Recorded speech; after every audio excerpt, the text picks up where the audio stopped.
Aulia membanting pintu kamarnya dengan keras, air mata mengalir deras di pipinya saat ia melihat ibunya berdiri di sana, memegang ponselnya dengan tangan gemetar.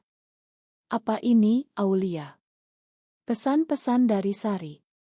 Kalian apa? Tanya ibu dengan suara parau, wajahnya pucat seperti melihat hantu. Aulia terdiam, jantungnya berdegup kencang, menyadari bahwa rahasia terbesarnya telah terbongkar dalam sekejap, mengancam menghancurkan segala yang ia bangun selama ini. Di Jakarta yang sibuk, Aulia hidup sebagai wanita karir biasa di sebuah perusahaan periklanan. Usianya 28 tahun, lulusan universitas ternama, dan selalu dianggap anak teladan oleh keluarganya yang konservatif. Ayahnya seorang pegawai negeri sipil yang taat beragama, ibunya ibu rumah tangga yang aktif di majelis taklim, dan adiknya masih kuliah. Mereka tinggal di sebuah rumah sederhana di pinggiran Jakarta Selatan, di mana norma masyarakat dan agama menjadi pondasi utama kehidupan. Aulia selalu berusaha memenuhi harapan itu, berhijab rapi, sholat tepat waktu, dan menghindari gosip. Tapi di balik itu semua, ada sesuatu yang tumbuh di hatinya, sesuatu yang ia takut akui bahkan pada dirinya sendiri. Pertemuan dengan Sari terjadi 2 tahun lalu, saat Sari bergabung sebagai desainer grafis di kantor yang sama. Sari, 30 tahun, berasal dari keluarga liberal di Bandung, tak berhijab, tapi selalu sopan dan penuh semangat. Mereka mulai dekat saat mengerjakan proyek bersama. Awalnya, Aulia menganggapnya sebagai persahabatan biasa. Sari lucu, pintar, dan selalu mendengarkan curhatan Aulia tentang tekanan hidup. "Kamu gak perlu jadi sempurna terus, Lia," kata Sari suatu malam saat mereka lembur. Aulia tersenyum, tapi hatinya bergetar aneh. Itu adalah pertama kalinya ia merasakan kehangatan yang berbeda, bukan seperti dengan teman pria yang pernah dikenalkan keluarganya. Lambat laun, pertemuan mereka semakin sering. Makan malam di warung pinggir jalan, jalan-jalan di mal, atau sekadar ngobrol di kai. Aulia mulai menyadari perasaannya saat Sari memegang tangannya di bioskop, saat menonton film romansa. Jantungnya berdegup kencang, bukan karena takut, tapi karena bahagia.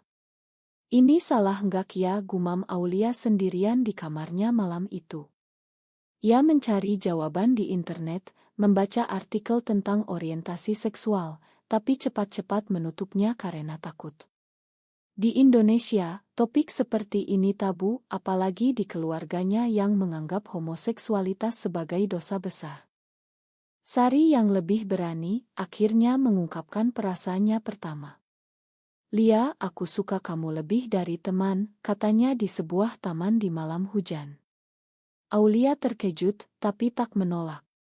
Mereka mulai menjalin hubungan diam-diam, penuh hati-hati. Pesan-pesan manis di ponsel, pertemuan rahasia di luar kota, dan janji untuk saling melindungi. Aulia merasa hidup untuk pertama kalinya, tapi juga ketakutan. "Kalau keluarga tahu, aku bisa diusir," katanya pada Sari. Sari memeluknya, "Kita hadapi bersama." Tapi tekanan mulai datang. Keluarga Aulia mulai mendesaknya menikah. "Umurmu sudah 28, Lia. Sudah saatnya punya suami," kata ibu setiap malam. Mereka bahkan mengatur kencan buta dengan anak teman ayah. Aulia menolak halus, tapi hatinya teriris. Ia mulai berbohong, bilang sibuk kerja. Sari mengerti, tapi mulai gelisah. "Kamu harus pilih, Lia. Hidup bohong selamanya atau bebas?" tanyanya. Aulia tak bisa jawab. Konflik batinnya semakin dalam, antara cinta yang terasa benar di hati, dan norma masyarakat yang mengatakan itu salah. Suatu hari, saat Aulia sedang mandi, ibunya memeriksa ponselnya karena curiga. Ia menemukan pesan-pesan dari Sari, "Aku kangen kamu, sayang. Kita bisa bahagia bersama." Ibu sok memanggil ayah. Saat Aulia keluar, konfrontasi dimulai. Ini dosa, Aulia. Kamu kena pengaruh buruk, seru ayah. Aulia menangis, mencoba jelaskan bahwa ini bukan pilihan, tapi perasaan alami. Tapi keluarga tak mendengar. Mereka mengurungnya di rumah, menyita ponsel, dan memanggil ustadz untuk mengobatinya. Aulia merasa dunia runtuh. Ia merindukan Sari, tapi tak bisa hubungi. Di kamarnya, ia bertanya pada Tuhan, mengapa ia ciptakan perasaan ini jika itu salah. Tekanan psikologis makin berat, ia mulai depresi. Tapi di balik itu, ada tekad kecil untuk bertahan. Ini baru awal dari badai yang lebih besar. Aulia duduk di sudut kamar, mata bengkak karena menangis semalaman.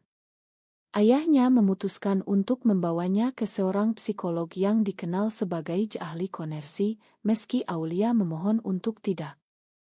Ini untuk kebaikanmu, nak. Kamu sakit, perlu disembuhkan, kata ayah dengan suara tegas, tapi mata penuh kekhawatiran. Aulia tahu, ini bukan akhir, tapi awal dari perjuangan yang lebih panjang. Setelah kejadian itu, keluarga Aulia menjadi seperti penjaga penjara. Ia dilarang keluar rumah kecuali untuk kerja, dan itu pun diantar jemput. Ponsel baru diberikan, tapi diawasi ketat. Sari mencoba hubungi melalui teman kantor, tapi Aulia tak berani balas. Aku takut, Ri. Keluargaku gila, pesan singkat yang akhirnya ia kirim. Sari mengerti, tapi hatinya sakit. Sari sendiri punya masa lalu rumit, pernah menikah singkat dengan pria karena tekanan orang tua, tapi bercerai setelah sadar orientasinya. Aku nggak mau kamu alami yang sama, katanya saat mereka akhirnya bertemu diam-diam di kai kecil. Pertemuan itu penuh emosi. Aulia menceritakan semuanya, sesi dengan ustadz yang bilang ini godaan setan, doa-doa paksa, dan ancaman diusir jika tak berubah. Sari memegang tangannya, kita kabur saja, Lia. Ke Bandung, mulai hidup baru. Aulia tergoda, tapi ragu. Aku sayang keluargaku. Mereka baik, cuma nggak paham. Konflik moral membelenggu, apakah mencintai Sari berarti mengkhianati keluarga? Di Indonesia, di mana keluarga adalah segalanya, pilihan ini seperti pisau bermata dua. Sementara itu, gosip mulai menyebar di lingkungan. Tetangga bisik-bisik, anaknya Bu Haji kok aneh, gak mau nikah. Ibu Aulia menangis diam-diam, merasa gagal sebagai orang tua. Ayah menelepon saudara-saudara, minta nasihat. Salah satu paman menyarankan nikahin saja cepat-cepat. Mereka mulai mencari calon suami, tanpa sepengetahuan Aulia. Saat Aulia tahu, ia marah besar. Aku nggak mau, ya. Ini hidupku, serunya. Pertengkaran hebat terjadi, ayah memukul meja, kamu nggak punya hak. Ini demi nama baik keluarga. Aulia mulai mencari dukungan online, bergabung komunitas rahasia di Orung. Ia baca cerita orang lain, ada yang diusir, ada yang bunuh diri karena tekanan. Itu membuatnya takut, tapi juga kuat. Sari mengajaknya ikut gathering kecil di Jakarta, di mana lesbian lain berbagi pengalaman. Di sana, Aulia bertemu Rina, seorang aktis yang cerita bagaimana ia kehilangan pekerjaan karena orientasinya.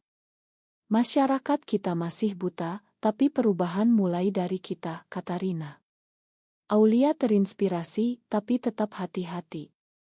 Tapi kebahagiaan sementara itu runtuh saat Sari mendapat tekanan dari keluarganya sendiri. Orang tua Sari, meski liberal, mulai curiga. Kamu deket banget sama Aulia, apa ada apa-apa, tanya ibunya. Sari bohong, tapi tegang. Di kantor, rekan kerja mulai gosip setelah melihat mereka terlalu dekat. Bos memanggil Aulia, jaga image perusahaan, ya. Aulia merasa terpojok dari segala sisi. Puncaknya, Aulia memutuskan konfrontasi lagi dengan keluarga. Malam itu, ia bilang, aku lesbian, ya. Ini bukan penyakit, ini aku. Ibu menangis histeris, ayah diam membisu. Adiknya, yang diam-diam tahu, mendukung tapi tak berani bicara.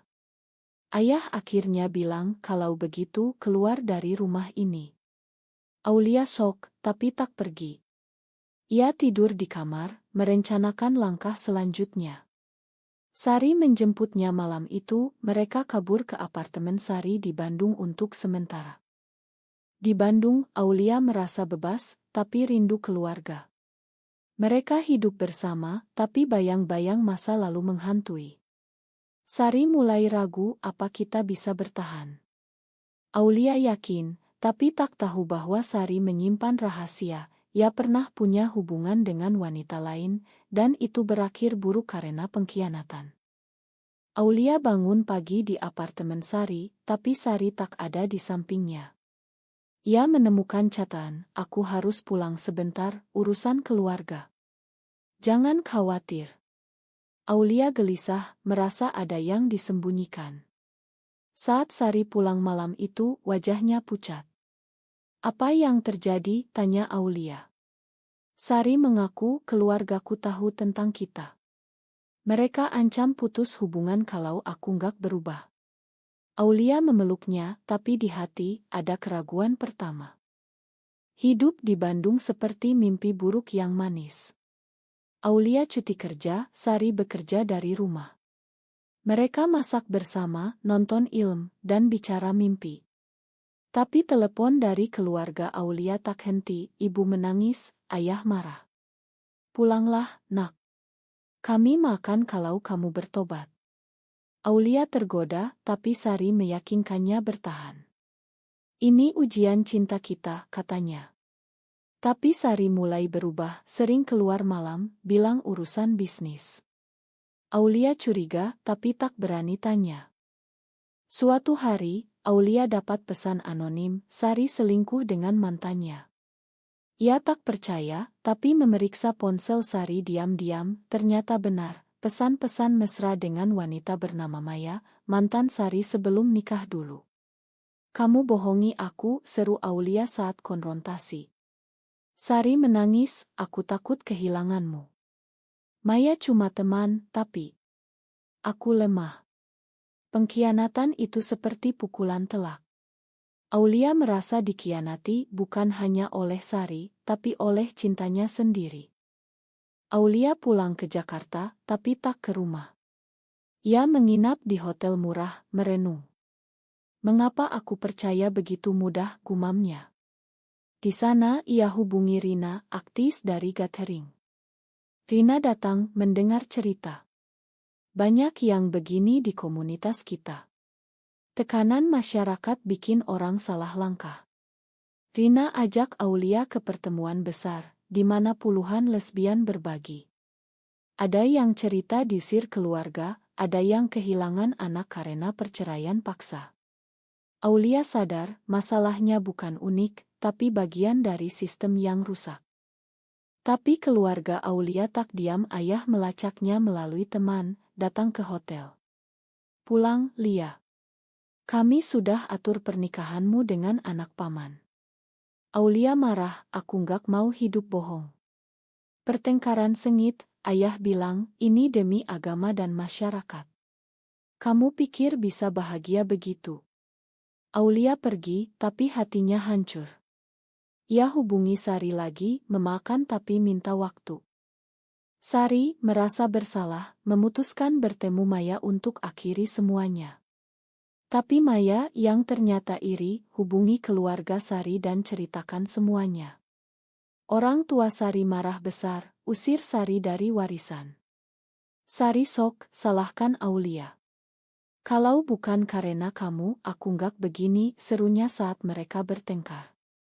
Aulia terluka, "Kamu yang khianati aku dulu." Hubungan mereka retak, penuh tuduhan. Di tengah itu, Aulia dapat tawaran kerja baru di Surabaya, jauh dari semuanya. Ia ragu, pergi berarti tinggalkan Sari dan keluarga, tapi bertahan berarti terus sakit. Ia pilih pergi, tapi sebelum itu, ia bertemu ibu diam-diam. Ibu menangis, "Aku nggak paham, nak. Tapi aku sayang kamu." Itu pertama kalinya ada harapan. Tapi ayah tak mau tahu.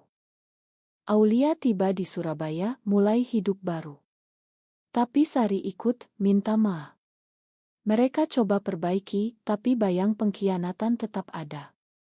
Tekanan sosial di Surabaya tak beda, gosip di kantor baru, tatapan aneh dari tetangga. Aulia mulai pertanyakan semuanya, apakah cinta ini layak diperjuangkan? Aulia berdiri di balkon apartemen barunya di Surabaya, angin laut menyapu wajahnya, tapi hatinya tetap gelap. Sari tidur di dalam setelah pertengkaran malam tadi tentang masa lalu. Kita harus lupakan, Ri, kata Aulia. Tapi Sari bilang, gampang katamu. Keluargaku hancur karena ini. Aulia sadar, setiap keputusan punya harga, kehilangan keluarga, teman, bahkan diri sendiri. Hidup di Surabaya seharusnya baru, tapi masa lalu mengejar. Di kantor, rekan kerja curiga setelah melihat Otosari di ponsel. Pacarmu cewek? Wah, aneh deh, kata salah satu. Aulia diam, tapi sakit.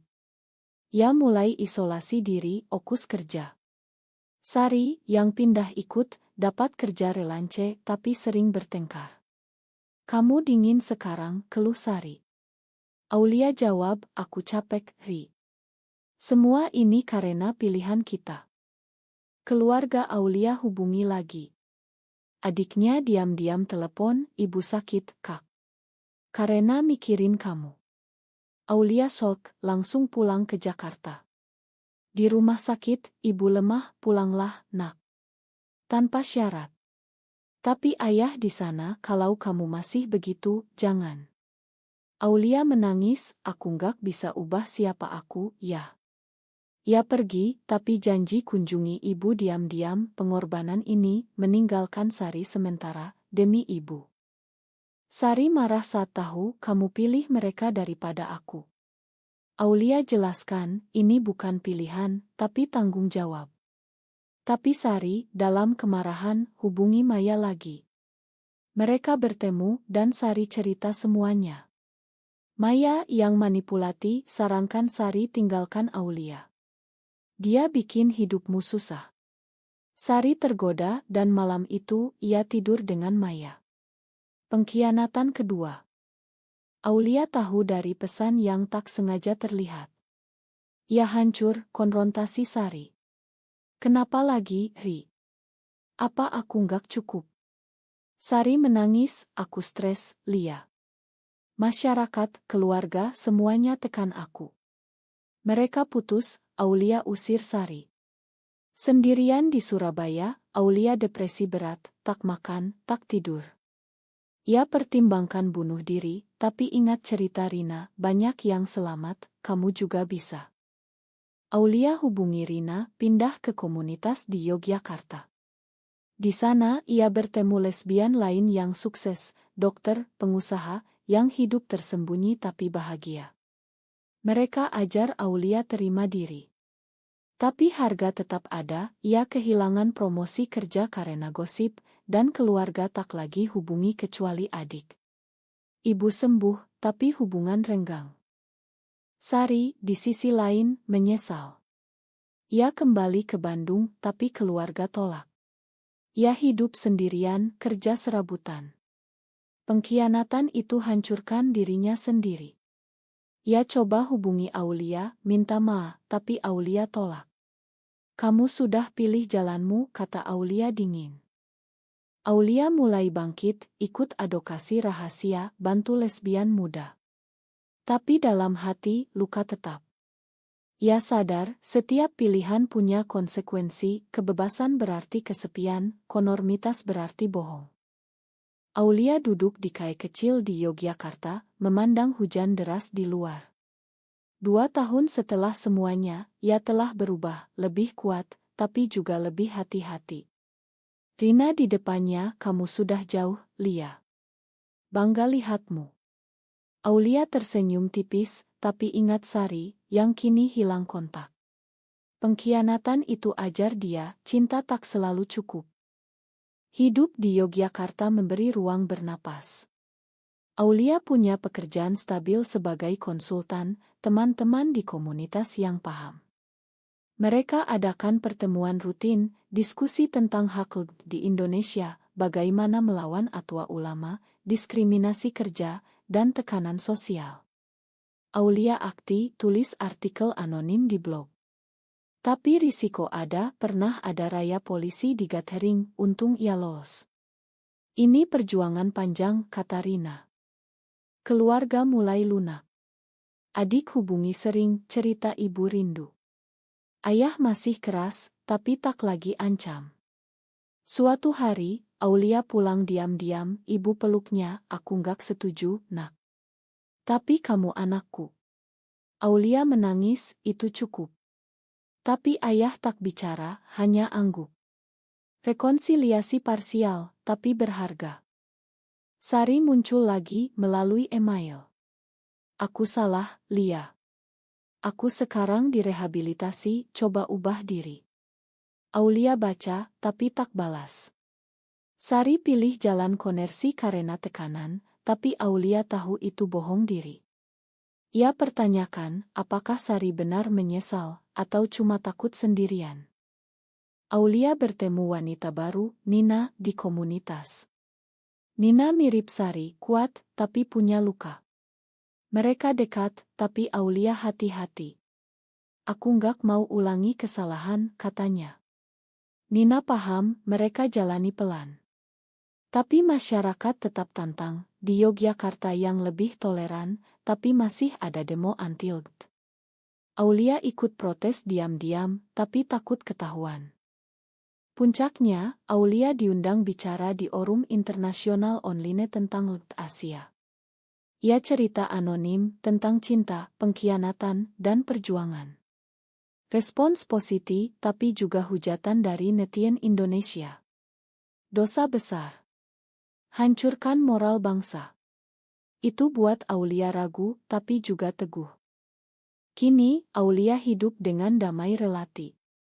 Ia sadar, setiap langkah punya harga, kehilangan Sari berarti kebebasan, rekonsiliasi keluarga berarti kompromi. Tapi ia bangun, lebih bijak.